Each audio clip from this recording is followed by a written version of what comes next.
Hey, this is Monty. And Sarah. We're from 7M Connects, and we're going to start a series on the first 100 days of Trump's promises. He put out a list on his website. Is it Donald? www.donaldjtrump.com. There we go. I came to it through NPR, but Sarah did her due diligence. I went straight to the source. Yep. So we're going to go through each of these promises and give kind of our ideas about them. Whether we think they're good or bad, and I've been surprised. Some of them I actually think are really good ideas, and I didn't expect that. Other times I'm just like, oh, that's a terrible idea. So yeah, happy 2017. Woo! We made it. Inauguration less than 5 days away. We decided let's focus on this. So yes, I did go directly to Trump's website, so this is not filtered through any other source. That it's the Donald J. Trump contract with the American voter. It says what follows is my 100-day action plan to make America great again. It is a contract between myself and the American voter and begins with restoring honesty, accountability, and change to Washington. Therefore, on the first day of my term of office, my administration will immediately pursue the following 6 measures to clean up the corruption and special interest collusion in Washington, D.C. And we are just, we're trying to do shorter videos in 2017 to make this a little more digestible. So this video, we are just going to focus on these 6 measures that he has listed to clean up corruption and special interest collusion in Washington. So during this video, just keep that in mind, that the purpose of these 6 measures is supposed to be to end corruption or drain the swamp. So first, propose a constitutional amendment to impose term limits on all members of Congress. Sarah Harris, what are term limits? So, if you're not a government history buff like Monty, if you're more like me, and I'm not really a buff either. You are more so than me, and I mean, it is really shameful, some of the things that I didn't know. But I was like, for shame. Okay, let's talk about, just briefly, Congress. What is Congress? So Congress is the legislative branch of government. Our government has 3 branches. But the legislative branch is the branch that makes our laws, which I think is hugely important. The Congress is made up of the Senate and the House of Representatives. Each state has 2 senators, and at least 1 representative. It's based on your state's population, how many representatives your state gets. So you'd have to look that up for your state. There are 100 senators and 435 representatives. So the issue here, why Trump has brought this up, is because I didn't know this. I'll just be honest. There are no limits. There are no term limits. Like a president, it's 4 years per term. There's no terms. They can get in and be in for the rest of their lives if they want to. So that is why we have, or why he has brought this up. So we're just going to kind of talk about that. And Senate, there are elections every 6 years. So there are elections, even though there aren't limits. And then representatives elections every 2 years. Do you want to kind of start digging into that a little bit? Sure. So kind of a quick history lesson on presidential term limits. Those didn't exist until after FDR, or Franklin Delano Roosevelt, had died. He had been elected to 4 terms. And 2 years later, Congress voted that it would be a good idea to have term limits. And so presidents are limited to 2 terms of 4 years each. That was ratified in 1951. But like Sarah said, Congress does not have term limits as of now. This is an idea that I think is good. Mitch McConnell, who's the Senate Majority Leader, said this is not on the agenda of Congress. That doesn't necessarily mean anything, because they said a lot of stuff that they wouldn't work with Trump, and they've changed their minds a lot and said they're going to work with him. So we need to take that into account. Furthermore, McConnell said we do have term limits, and they're called elections. And so in a way that makes sense if all things were fair. But I'm going to read something from my government textbook. It's from 2012, and you make your own conclusions from this information. So, incumbents are those in office who, when they run, they've already been in office and they're running against a challenger. So, 96% of the time, incumbents will win their seat back. It's like, okay, maybe why is that? The authors of this textbook say the big advantage of being an incumbent is name recognition, access to free media, an inside track on fundraising, and a district drawn to favor them. You may have heard of gerrymandering. Their party has been they've drawn the districts so that they can get votes that will pretty much guarantee them to get in the next time. 96%, that's really big. And so with this idea of Trump's, pretty much we can all agree that term limits would be a good idea and at least a first step in ending corruption. Where I think it misses the mark is we don't have what are those term limits? I've heard people throw around 3 term limits, so for senators, so it'd be like 18 years, or nine terms for the House, which would be also 18 years. One thing that also needs to be taken into account that neither of these people, Trump and McConnell, have brought up, is that lots of the population are fed up with choosing between Republicans and Democrats. And some people say, well, you can vote third party. This is true. They're not viable options, though, because of the way our system is set up with the 12th Amendment, where we have first past the post voting. We would need a constitutional amendment to change that. I will post a video below that talks about first past the post voting and how it kind of consolidates parties down into 2 options. Even if it starts out with multiple parties, it gets down to 2. And so before, like, if we want to make viable third or fourth, fifth parties, that's not really going to happen until that kind of measure would happen. So again, term limits are good, but we'd also need to address other things.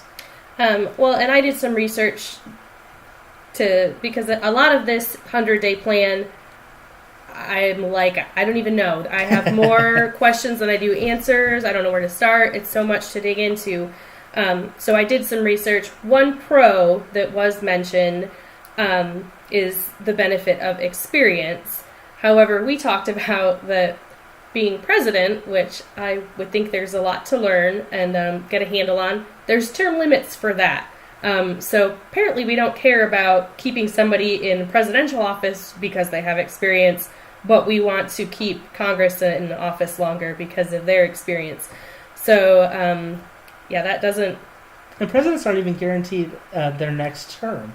So, I mean, you have 4 years or less to really get it down. Mm-hmm. But really, I mean, I read a lot more arguments for term limits because of, the high odds that the incumbents are going to be reelected, and the fact that there's this big thought that the longer these representatives or senators are in Washington, the more likely they are to become out of touch with the people they're supposed to be representing, the more likely they are to become in bed with special interests and lobbyists. So yes, I think this is something that we can agree with Trump.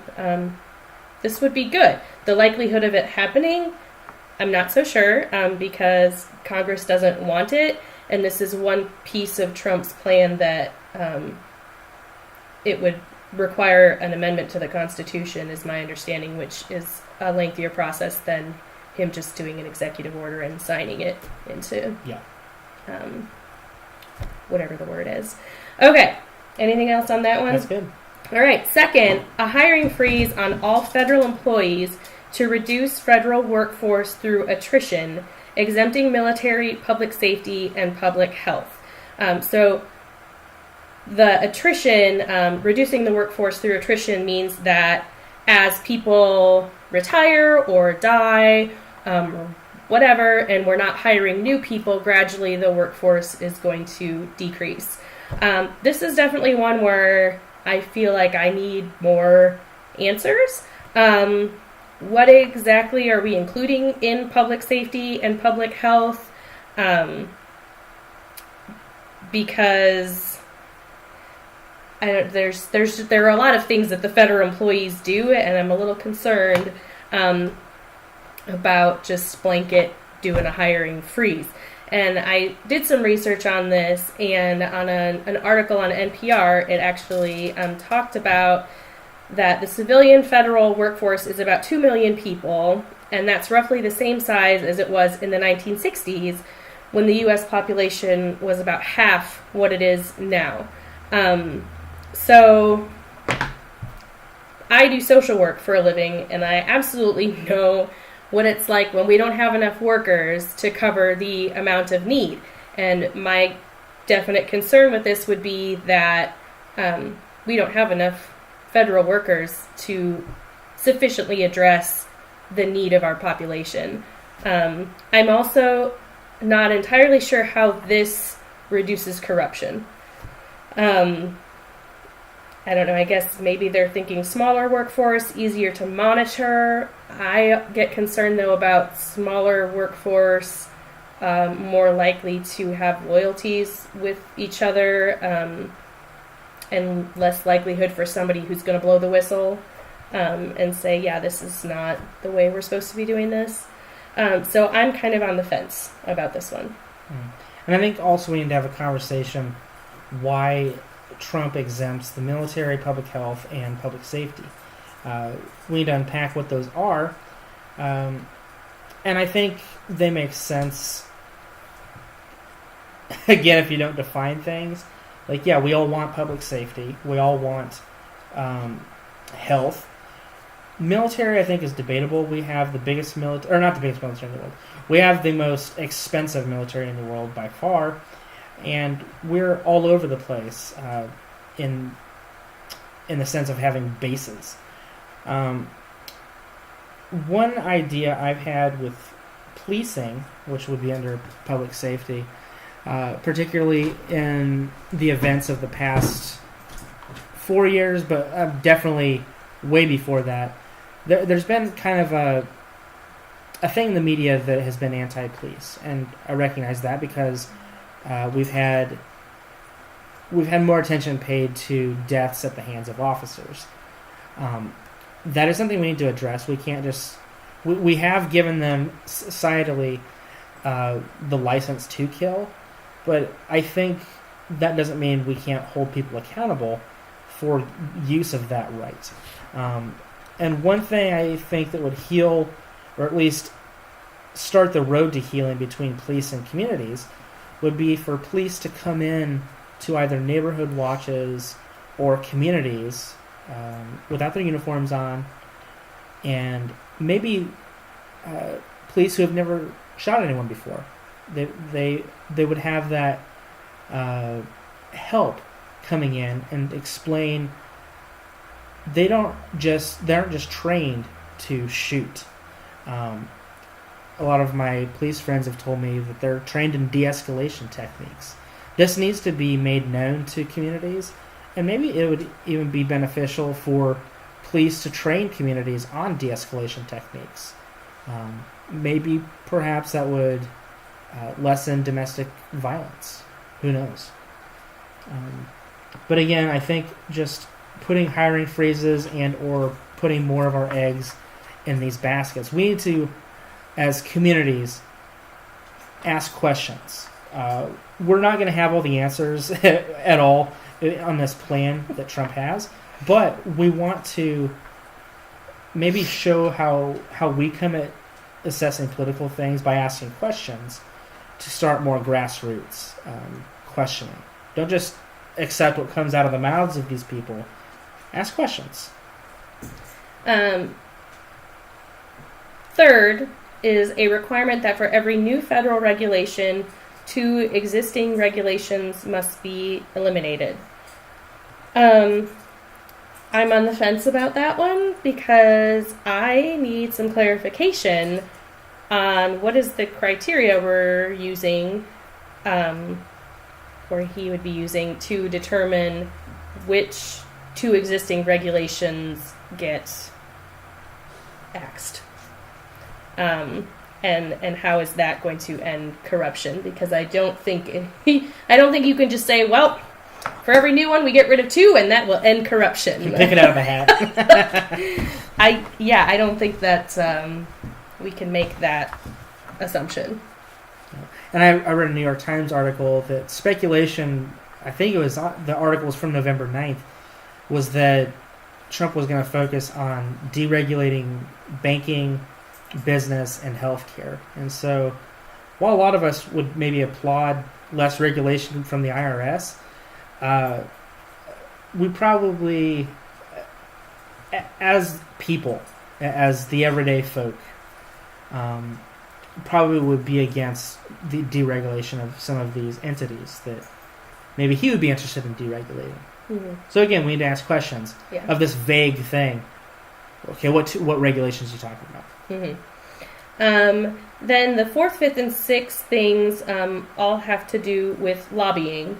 4th, a 5-year ban on White House and congressional officials becoming lobbyists after they leave government service. 5th, a lifetime ban on White House officials lobbying on behalf of a foreign government. And 6th, a complete ban on foreign lobbyists raising money for American elections. So just briefly a little bit about what a lobbyist is. And I did some research on this, and it really kind of depends on where you look, how they define it. But I think typically it's somebody who their job is to meet with and persuade legislators. They're from different interest groups, healthcare, pharmaceuticals, and so they meet with legislators and share with them about their views and kind of which direction they want to see things go, and there's money involved. What was kind of the rough breakdown of like who has the most lobbyists per sector? Pharmaceuticals was the top one. Insurance was up there. Yes, insurance was up there. Healthcare was up there. I forget. There was a list of 6, and I forget all of them. But you can Google it, or we can put a link in the comments from what I looked at. So, lobbying. Thoughts? So, I think this is a good start. The 5-year gap in the move from the White House and Congress to lobbying, I pretty much say unqualifiedly, this is a great idea. I think lobbying definitely benefits those with money way more than, say, us. We don't have much. So we're automatically disadvantaged in that. And the vast majority of Americans don't have that kind of money and therefore that kind of influence.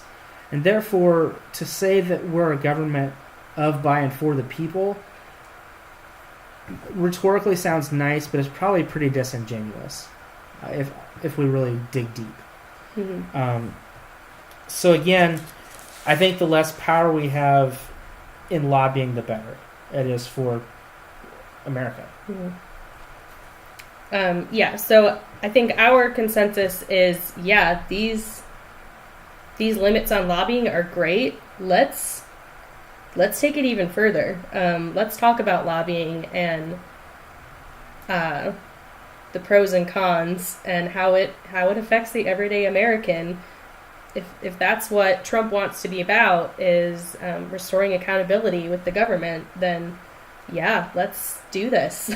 Let's address some lobbying and let's make some change. For the 4th, 5th, and 6th things, we are, yes, let's do this, and let's go even further than that. Mm-hmm. So, that is... on the 5th... Oh, you have more. Yeah, I do have more. The lifetime ban on White House officials becoming lobbyists for foreign governments. I I do wonder why it's limited to White House officials and not any other government officials. That seems fishy to me. And so, again, why can't foreign governments be their own lobbyists? He kind of addresses that in the sixth one. No foreign lobbying for American elections. It's like, okay, that we would need to therefore, I guess, address how our elections work, how much money is pumped into elections. We would really have to revamp that. How comfortable are we with PACs and super PACs who can throw tons of money at candidates? Again, this government textbook I referenced from 2012, at the time of its writing, the average net worth... scrap that. Anyway, I read in another source that the average House seat to get it is over $1 million to seal that deal, and the average Senate seat costs upwards of $8 million. I can get those figures and I'll put those in the comments of the video. But suffice it to say, when that much money is involved in the election process, regardless if it's foreign or domestic, I don't think it benefits the American people. At least not the middle class and below. Yeah, it doesn't benefit the mass. Yeah, it becomes a government by and for the rich people. Yeah. And rich people aren't bad, but again, they don't represent everybody, and so we need to be fair with that. Yeah. Anything else on those first 6 measures? That's it. I feel like saying Monty out. Okay. So this was part 1, again, of our videos on Trump's 100-day plan. The next one, part 2, will be 7 actions to protect American workers. So thank you, and stay tuned. Mwah.